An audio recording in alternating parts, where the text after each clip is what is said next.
Hi friends, Dr. Brad Nelson here. I have something really interesting for you in this video, I think. You'll find it interesting. This is a picture of me when I was about 11 years old with my grandmother, Minerva Molen. You can see I put this on my cell phone, and here's a picture that's a little bit larger of her. She was really my favorite person back when I was about 10, 11, 12, 13 years old.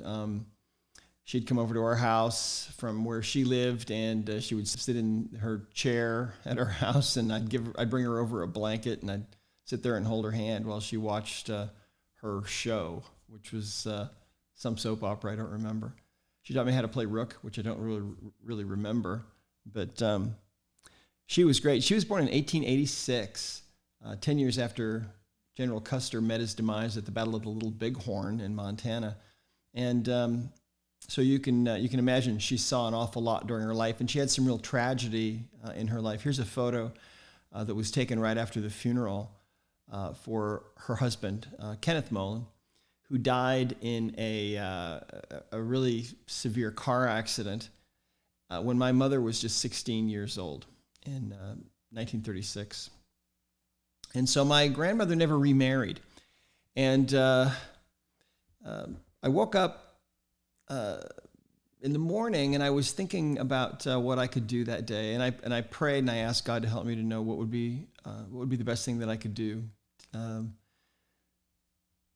I didn't really get an answer right away. But about 10 minutes later, all of a sudden, just out of the blue, it hit me that I needed to work on my grandmother, Minerva. I've never worked on her before directly. And so I thought this would be interesting for you to see how this is actually done. Now remember, the human body has this amazing ability built right into it to set aside its own needs to act on behalf of somebody else, and we call this working by proxy. In quantum physics, we know that there is entanglement of energy that can happen, and when energies become entangled even at vast distances, then things can change, and they can change for the better. So that's what we're going to be doing here. Now, my grandmother died when I was about 15 years old, and so she's been gone for a long time, but it doesn't matter. To work with somebody who's passed away, provided that you have whatever kind of permission that you need. She's my grandmother, and so and I felt very much guided that I needed to work on her today. So if you're in that kind of a situation, or if there's somebody that you want to work on, that maybe you've got permission from a living relative, if it isn't one of your ancestors, then this is something that you can do, and it's just like working with someone that is that's still alive physically, and that is at some kind of distance from you. So I'll be doing the ring and ring method here to work on my grandma. And we'll see how this goes, okay? So first thing we'll do is we'll have a moment of silence. I'll ask for some help from up above so we can do this and have that help from up above to do it. Okay, just a momentary pause there to make sure we have that connection, because we need all the help we can get. So let's first of all ask now, can I act as proxy for you, Minerva? And the answer is yes. So I don't know where she is. It doesn't matter. But she's not in her physical body anymore, and so it's like she's on vacation essentially, and that's fine. So let's ask. Looking here at the body code system, we've got these 6 different kinds of imbalances that we might be able to find out. Some of these probably don't apply to a person who's passed on. Probably most of the work we'll be doing will be up in this area, but you never know. Okay, with the body code, you never want to say. You never want to exclude possibilities, okay? So my mind is always open to whatever might show up. So let's ask, is there an underlying imbalance? Is there some kind of imbalance we can remove from you right now? Yes. Is it something on the left side of the chart? Yes. Is it in the energies area? It is. So we'll go there. And is it something on the left side of this chart? It is. Is it something post-traumatic? It is. Let's go there. So is it on the left side of this chart? Yes. Is it a physical trauma? No. So it's a physical emotional shock. Well, this is where you receive some kind of really horrific news. Now, this is about her husband's accident and death. It's when you get hit with really intense news, it can almost be like a physical blow, but it's more like an emotional blow. But nevertheless, that energy can become trapped in the body. And let's ask about this. Was this from when your husband Kenneth was killed? Yes, definitely. Is it necessary to identify more about this energy? No. Okay. So is there anything associated that we need to decode here? Not really. So let's go ahead and we'll just swipe a few times. I've got a magnet here, and you can use a magnet or your hand either way, right? It doesn't matter. So we'll just swipe a few times to release that energy from her. And did we do that successfully? We did. Okay, awesome. So let's go back out to the home page and let's ask, so Minerva, is there another imbalance that we need to remove here from you? Yes. What's this one? Is it on the left side? Yes. Is it in the energies area? It is. Okay. So is it on the left side of this chart? No. Is it an allergy or an intolerance or something emotional? It's definitely something emotional. And is it on the left side? Yes. Is it a trapped emotion? It is. Okay. So is it one of these on the left side? No. Is it common or shared or absorbed? So she has an absorbed trapped emotion. And so that's where you, maybe you're connected to somebody, you're close to somebody, they're feeling an intense emotion, and you happen to just absorb that. So it goes into your body and gets stored there and trapped there.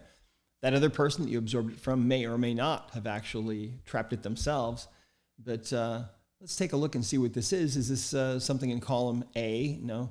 So it's in B. Is it in one of the odd rows? Yes. Is it in row 1? No. Row 3 or row 5? It's in row 5. So it's one of these. Conflict, creative insecurity, terror, unsupported or wishy-washy. Which one is it? Is it conflict? Is it creative insecurity? Is it terror? It's actually an emotion of terror. Now, I don't know everything about her life, but let's ask, was this also about your husband's accident? Yes. We can narrow this down maybe a little bit more. Was this from when you found out that he'd been in the accident? Yes. Was this from when he died? No, because he lingered for about 5 days, as I recall, kind of, I think it was in a coma. But finding out about that initially, that he'd been in this terrible accident, was terror, filled her with terror. And that emotion is still with her, even though she's been gone for many years.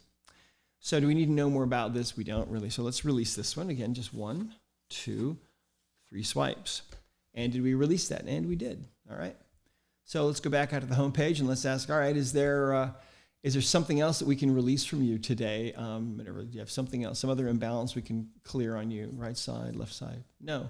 Now, the thing about it is, when we die, the spirit leaves our body. That spirit is really, I believe, who we are. That's all of our intelligence. I mean, think about it. You ever been to a funeral? You look at the person lying there in the casket and you see that there's obviously something that's gone out of that person. Back in about 1905, they did some studies, and they actually had people on very fine scales at the moment of death, and they found that they lost, on average, about 21 grams of weight at the moment of death. Is that the spirit leaving the body?